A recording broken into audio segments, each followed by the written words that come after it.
नमस्कार मित्रांनो. तर आज मी तुम्हाला घेऊन जाणार आहे एक अशा ठिकाणी जिथे कणाकणात इतिहास बसलेला आहे. दक्षिण भारताचे वैभव आणि विजयनगर साम्राज्याची राजधानी हम्पी येथे. तर चला मग सुरू करूया द गुड माइल्स बरोबर नवीन सफर.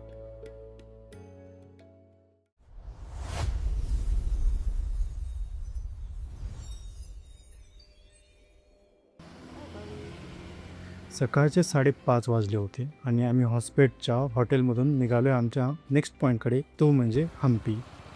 रस्त्यावर बघता तर गर्दी झिरो, कारण की सकाळी एवढ्या लवकर कोणी निघणारही नाही. टुरिस्ट येतात ऑलमोस्ट 7-8च्या नंतरच. आम्ही जसं अजून शहराच्या बाहेर पडणार आहेत की ते आम्हाला मंदिर दिसलं. इथूनच सुरुवात चालू झाली होती. इथे मस्त अशी आरती चालू होती आणि त्या आरतीचा आवाज ऐकून एवढं भारी वाटत होतं ना, सकाळी सकाळी आणि अशी आरती मस्त. पण जसं आम्ही पुढे गेलो आहे आम्हाला एक गावरान दृश्य दिसलं.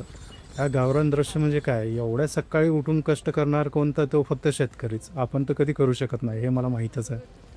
त्यानंतर आम्ही ऑलमोस्ट एक 14-15 किलोमीटरचा प्रवास करून आम्ही पोहोचलो आहे विरूपाक्षा टेम्पलच्या जवळ, म्हणजे ऑलमोस्ट त्याच्या गेटवरच. ज्यावेळेस आम्ही आतमध्ये जात होतो इथे सुरक्षा गार्ड वगैरे काही नव्हते, कारण की सकाळचा टाईम होता आणि कोणीही आलं नव्हतं. आणखी खूप कमी लोक होते, ते जे लोक इथे मुक्काम केले तेवढेच लोक, बाकी कोणीही नव्हतं. गर्दी कमी असल्यामुळं आम्हालाही शांत असा अनुभव घेता येत होता. इथे आतमध्ये गाभाऱ्यामध्ये मस्त असं संगीतही चालू होतं. जसं आम्ही आतमध्ये गेलो तसं डाव्या साईडला एक तुम्हाला पिलर्स दिसत असेल, ते आहे 100 पिलर्सचा एक मंडप. आणि हा आहे गोपुरम. हा जो गोपुरम आहे याची एक ऐतिहासिक गोष्ट आहे, सायंटिफिकही म्हणू शकतो तुम्ही, की ज्यावेळेस बाहेरून सूर्यकिरण पडतात तेव्हा त्या गोपुरमचं चित्र आतमधल्या भिंतीवर उलटं दिसतं. तर त्यांनाही पिनहोल कॅमेराचं ज्ञान होतं बरं का. आम्ही आतमध्ये गेल्यानंतर आम्हाला आतल्या गाभाऱ्यात लक्ष्मी हत्ती दिसली. या हत्तीकडून लोक आशीर्वाद घेतात आणि याला शुभही मानलं जातं. ती बायको जरा त्या पिलर्सला वाजवण्याचा प्रयत्न करते, कारण की तिने कुठेतरी इतिहासात ऐकलेलं की इथले पिलर्स हे म्युझिकल पिलर्स आहेत. ते प्रयत्न केला पण हे काय वाजले नाहीत. ठीक आहे, चालायचं. हे बघा छोटे छोटे कोरीव काम. इथे एक देवी आहे जी वध करत आहे, काही माकडांची कसरत. आणि हे आहे गोपुरम. जसं आम्ही बाहेर पडलो पुढे आम्हाला दिसली हेमकुट्टा हिल. हेमकुट्टा हिलचं आपण बघणारच होते. आता याला जाण्यासाठी 2 रस्ते आहेत. एक हा सरळ जे तुम्ही दाखवतोय आणि दुसरा एक ॲडव्हेंचरस. मी तुम्हाला ॲडव्हेंचरस रस्त्याने घेऊन जाणार आहे. हे आहे मन्मथ कुंभ. मन्मथ कुंभ म्हणजे काय, एक पाण्याचं टँकच होतं फक्त. यामध्ये जिथले इथले जे काय ब्राह्मण वगैरे असतील त्यांचं इथे स्नान वगैरे व्हायचे त्या काळात. मंदिराच्या बॅक साईडला आल्यानंतर आम्हाला इथे दिसली लोकपावनी पुष्करणी. ह्या लोकपावनी पुष्करणीचं काम काय आहे, तर मंदिरामध्ये जे काही पाणी लागणार आहे शुभ कार्यासाठी ते सगळं पाणी इथून घेतलं जातं. बघू शकता तुम्ही त्याच्या मागे किती सुंदर अशी केळीची बागसुद्धा आहे. तिथून आम्ही पुढे आलो हेमकुट्टा टेकडीकडे. तुम्हाला म्हटलं ना ॲडव्हेंचरस, तर ते पुष्करणी हे ॲडव्हेंचरस होतं. आणि जसं आम्ही हेमकुट्टा टेकडीवर आलो तिथं आम्हाला दिसलं की खूप सुंदर असा सूर्योदय होत होता. आणि हे ऐतिहासिक वास्तू आणि त्याच्या मागे सुंदर असं सूर्योदय एकदम असं मस्त वाटत होता ना. सकाळी सकाळी हे सगळं बघणं तर, आणि त्यात विदाऊट क्राऊड, ते सर्वात भारी. आणि हे बघा ना, एक माणूस आम्हाला डिस्टर्ब करत होता, तर मी बायकोला सांगितले त्याला खाऊन टाक. तर बायकोने बोटाने उचला आणि खाऊन टाकला. आता कोणी दिसत नसेल तुम्हाला तिथे. तिथून आता हे बघू शकता की एक माकडीण जात आहे आणि तिच्या मागे तिचं पिल्लू. किती आई आणि लेकरांचं प्रेम किती भारी असतं ना. चला, हा आहे हम्पी बाजार. आमच्या नेक्स्ट पॉईंटकडे आम्ही निघालो आहोत. तर हम्पी बाजार हा खूप मोठा आहे. म्हणजे प्रत्येक स्ट्रीट फूड वगैरे आपल्याकडे असताना स्ट्रीट शॉपिंग, स्ट्रीट फूड, तर तसंच आहे. प्रत्येक स्ट्रीटला इथे हम्पी बाजार दिसेल तुम्हाला.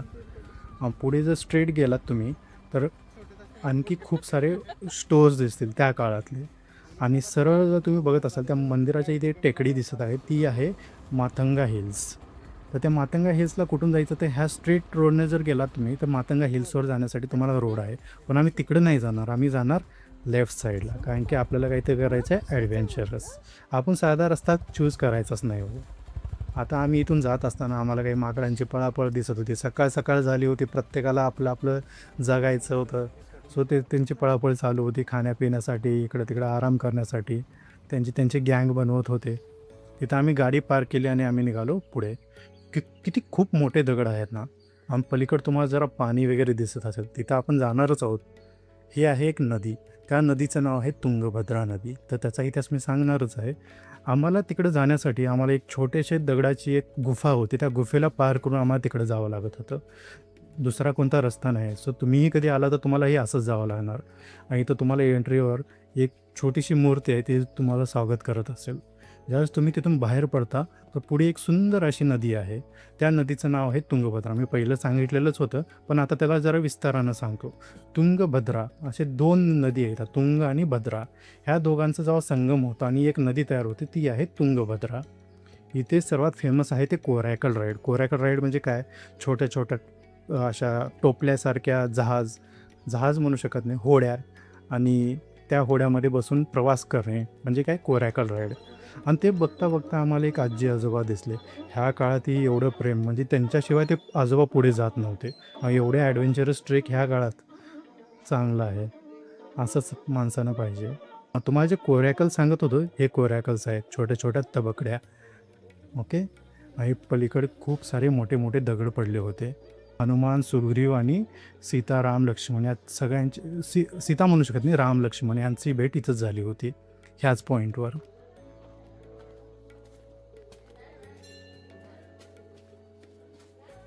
वर लागेल वर.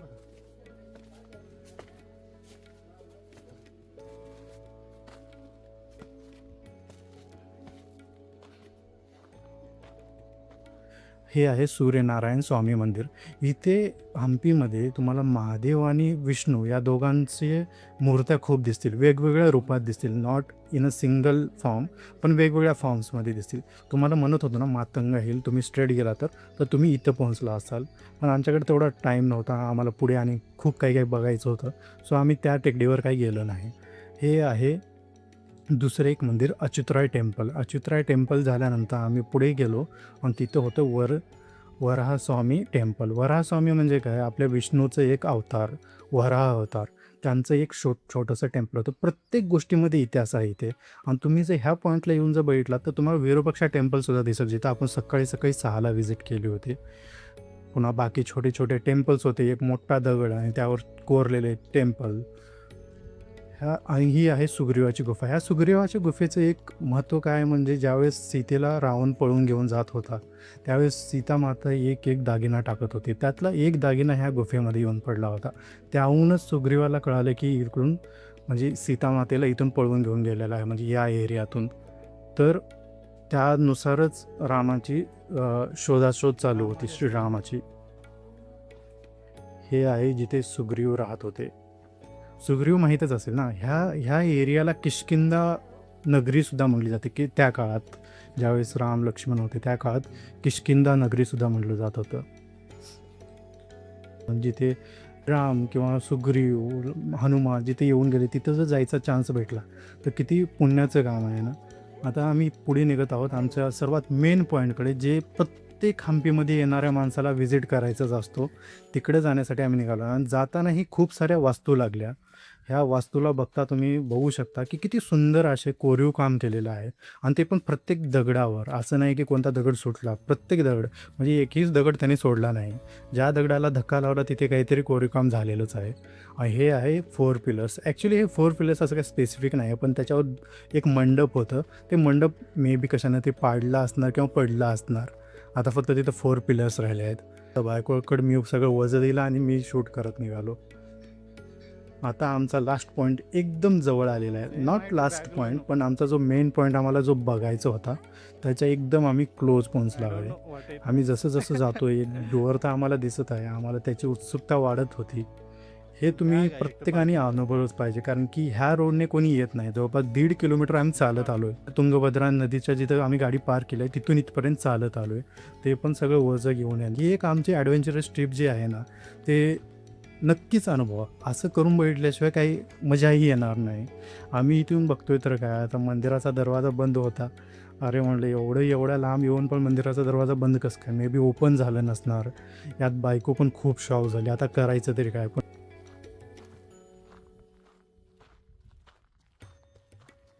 बंद. पुन्हा कळालं की पुढून एक मेन डोअर आहे, तिकडं आपल्याला जायला पाहिजे. तिकडे गेल्याशिवाय आपल्याला आतमध्ये प्रवेश भेटणार नाही. पण ज्यावेळेस आम्ही आतमध्ये जाण्यासाठी तिथंपर्यंत गेलो, तिथं वॉचमॅन होता आणि त्यांनी सांगितलं की तुम्हाला तिकीट काढावं लागेल. तर राईट साईडला तुम्हाला जे पिलर्स वगैरे दिसतात ना, जिथे तुम्हाला हम्पी बाजारसारखा लुक येत असेल, तिथे तुम्हाला तिकीट घरीही आहे. तुम्ही इथे तिकीट काढू शकता. प्रत्येकी फक्त आणि फक्त ₹40, जास्त नाही. प्रत्येक मराठी माणसाला किंवा कोणत्याही भारतीय माणसाला परवडणारं तिकीट आहे. तर प्रत्येकाने व्हिजिट करा. आपला इतिहास आपल्याला जपायचा आहे. तर जसं आम्ही त्याच्यामध्ये एंट्री केली तर आम्हाला समोरच दिसला आपला सर्वात सुंदर पॉईंट आजचा, तो आहे स्टोन चॅरियट, म्हणजे दगडी रथ, जो आपल्याला 50च्या नोटेवरही दिसतो. बघू शकता. आणि त्याच्यावरचे छोटे छोटे पिलर, याला आणखी एक म्हणलं जातं गरुड रथसुद्धा म्हणला जातो. इथे प्रत्येक गोष्टी दगडापासून बनलेली आहे. त्याच्या पुढे एक हत्तीचा 2 हत्ती ठेवले आहेत, पण ते ॲक्च्युली हत्ती नाही, म्हणजे हत्ती स्टार्टिंगला नव्हते, पुन्हा त्यांनी मॉडिफाय केलेलं आहे. हे सगळे जे आहे ना, हे 7व्या ते 8व्या शतकाच्या आतमध्ये चालू झालं होतं आणि 13व्या-14व्या शतकापर्यंत याचं पूर्ण बांधकाम तयार झालं होतं. या प्रत्येक जे आर्किटेक्चर आहे इथलं हम्पीमधलं, त्या प्रत्येक आर्किटेक्चरचा एक वेगळा इतिहास आहे. म्हणजे प्रत्येकाने आपल्या आपल्या काळानुसार, आपल्या आपल्या राज्यानुसार, आपल्या आपल्या मेहनतीनुसार बनवलेलं हे ठिकाण आहे.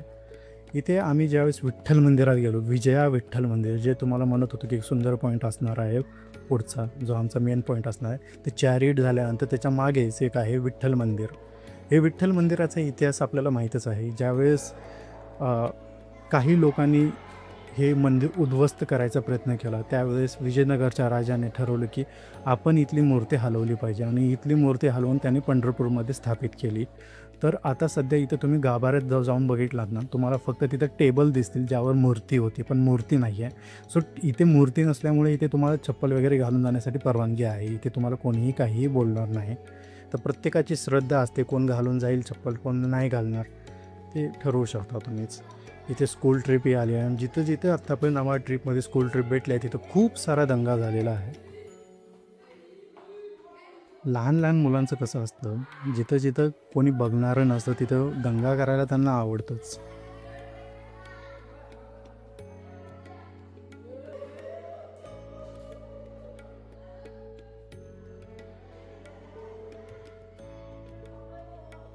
आम्ही जसं तिथून बाहेर पडत होतो तर प्रत्येक पिलरवर एक रामायण किंवा महाभारताची एक कथा दाखवली होती. म्हणजे छोटे छोटे पार्ट्स, नॉट एका पिलरवर सगळी कथा नाही, पण छोटे छोटे पार्ट्स दाखवले होते. तिथून आम्ही बाहेर पडलो आणि इथले पिलर जे आहेत ना, ते म्युझिकल पिलर्स आहेत, पर्टिक्युलरली ह्या एरियातले. तर इथे एक आणखी एक गोष्ट आहे, दंतकथा म्हणू शकतो, की इंग्रजांना ज्यावेळेस कळाले की ह्या पिलरला वाजवल्यानंतर आवाज येतो, तर त्यावेळेस त्या लोकांनी काय केलं की बाबा आपण हे पिलर कापून बघूयात आतमध्ये काय. पण ज्यावेळेस त्याने कापले तर पूर्ण भरीव दगड होता, म्हणजे त्यात स्पेसिफिक असं काय नव्हतं, फक्त दगडाचा प्रॉपर यूज करून त्याच्यातून म्युझिक जनरेट केलं जात होतं. किती सुंदर अशी सिटी वाटते, टेम्पल सिटीही म्हणू शकता. म्हणजे छोटे छोटे मंदिर, नॉट छोटे, भव्य मंदिर आहेत. कारण की तुम्ही बघू शकता प्रत्येक माणसाची हाईट त्याच्या बेसमेंट एवढीच आहे. बेसमेंटपेक्षा एकही माणूस मोठा दिसत नाही मला. म्हणजे खूप भव्य असे मंदिर आहेत, पण अशी एक कोरीव काम केलेली सिटी म्हणू शकतो आपण. हे तर बघा तुम्ही की एवढं वजन त्याने एक छोट्याशा सिंहावर त्याने ठेवलेले आहे. आतमध्ये होल्स आहेत, म्हणजे पायाच्या आतमधून तुम्हाला गॅप दिसतो किंवा त्यांच्या मानेच्या बॅक साईडला गॅप दिसतोय. तर हे वजन ते कसं बॅलन्स केलं, काय सिव्हिल इंजिनिअरिंग केली असणार आहे त्यांनी.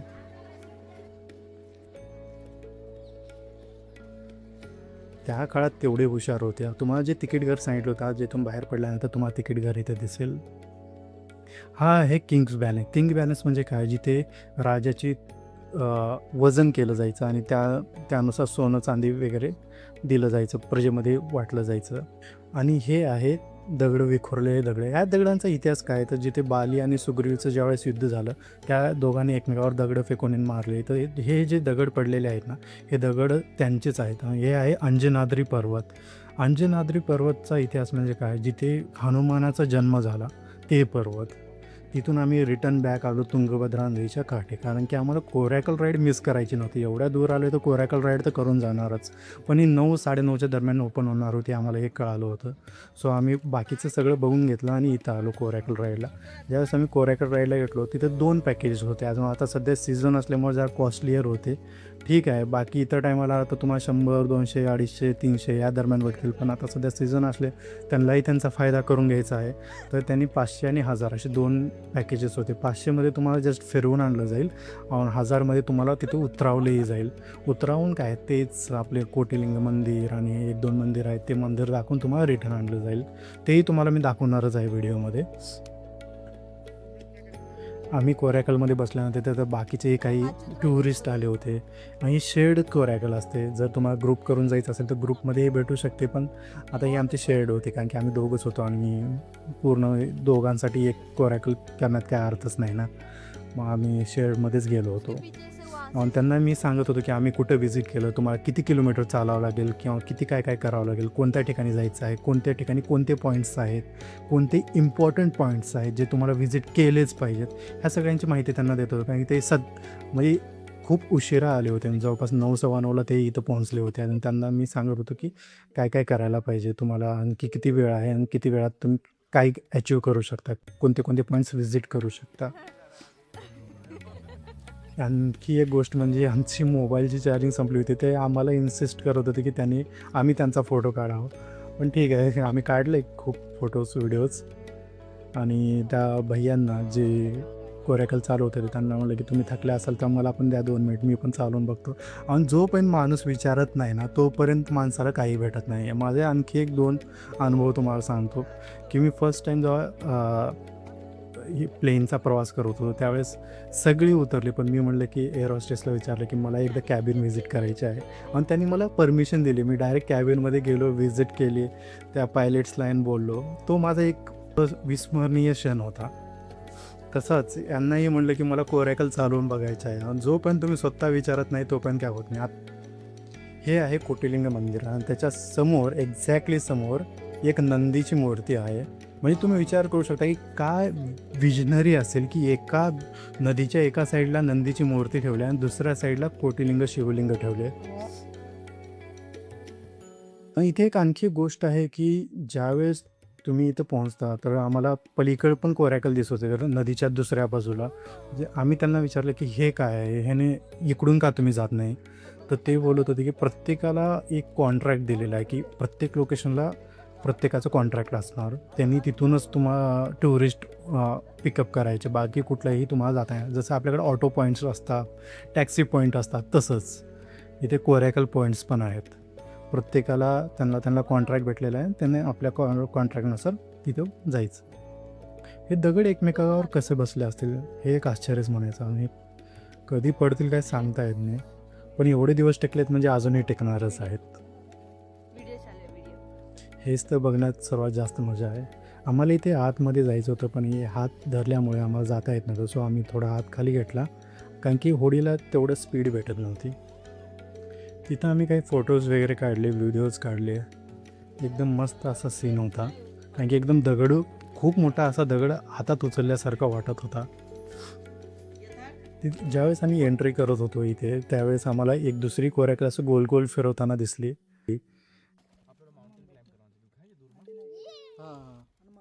अभी घुमा रहे हो क्या? घुमा रहे हो। ऐसे घूम गोल गोल, अरे घुमाओ ना थोड़ा थोड़ा थोड़ा थोड़ा मैं घुमाऊ क्या? पण आम्ही त्याला रिक्वेस्ट केली आणि तो ऐकला आणि आता आमचं कोरॅकल गोल गोल फिरवायला चालू केलेलं आहे. हा व्हिडिओमध्ये तेवढा क्लिअर आणि तेवढा एन्जॉयमेंट तुम्ही अनुभवत नसाल, पण ॲक्च्युअलमध्ये ज्यावेळेस तुम्ही आतमध्ये असता खूप सुंदर असा क्षण आहे हा.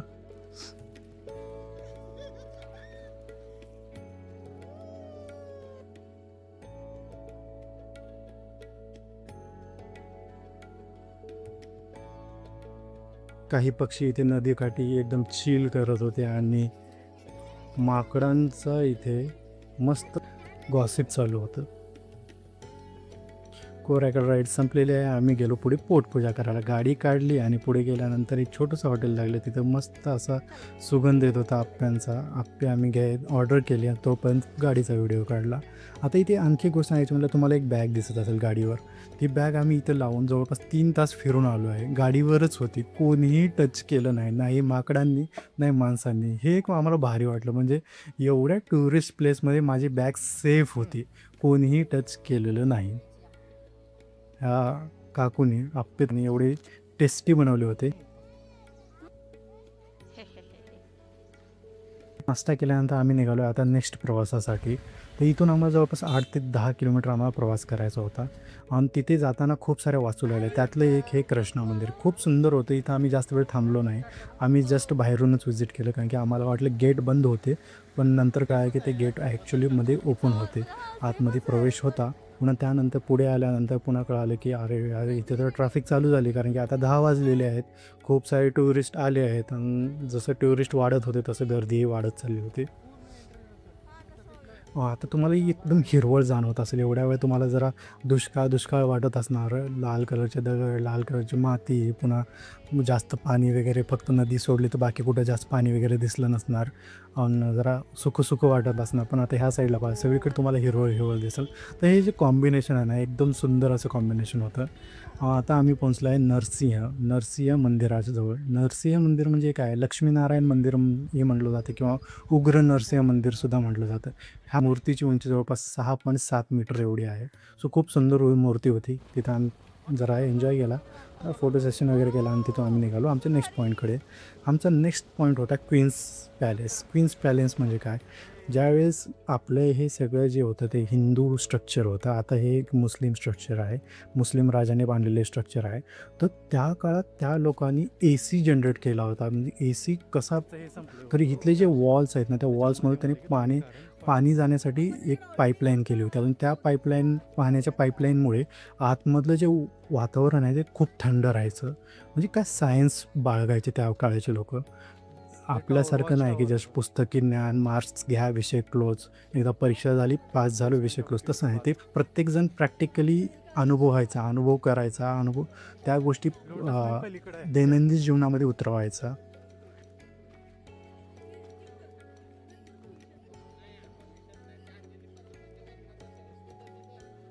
हे आहे क्वीन्स पॅलेस म्हणजे क्वीन्स बेसमेंट. आता त्यांचं पॅलेस वगैरे काही राहिलं नाही, फक्त बेसमेंट आहे. बायकोला प्रत्येक गोष्टीची क्युरिओसिटी असते. तिनं स्वतः जाऊन तिथे बेसमेंट वगैरे जाऊन बघून आली आहे.